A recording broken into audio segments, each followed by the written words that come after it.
বিড়িখোরদের প্রতি বিশেষ ঘোষণা। বাংলাদেশের মধ্যে আইন চালু করা হয়েছে, বিড়ি খেলে 2000 টাকা জরিমানা দিতে হবে। বিড়িখোর ভাইয়েরা, এখন যেখানে সেখানে বিড়ি ধরাবেন না ভাই। বিড়ি ধরালে কিন্তু 2000 টাকা জরিমানা দিতে হবে। আমার কথা বিশ্বাস হচ্ছে না, তাহলে পুলিশ ভাইয়ের কথাগুলো শুনেন। আসসালামু আলাইকুম। ধূমপান করলেই 2000 টাকা জরিমানা।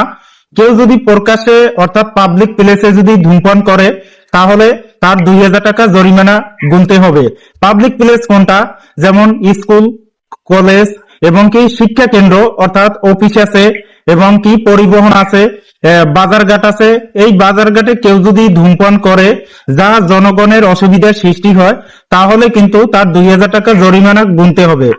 ভিডিওটি বেশি বেশি সবাইকে শেয়ার করে জানিয়ে দিবেন, কেননা অনেকেই আছে পাশাপাশি বসে এক জায়গায় বসে আর এক জায়গায় যে ধূমপান করতেছে, যা জনগণের কিন্তু অসুবিধার সৃষ্টি হয়।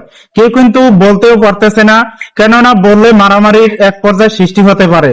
তাই এখন যেহেতু এই আইন পাশ হয়েছে, সেহেতু আপনারা বিষয়টি জানবেন যে ধূমপান করলেই 2000 টাকা জরিমানা গুনতে হবে।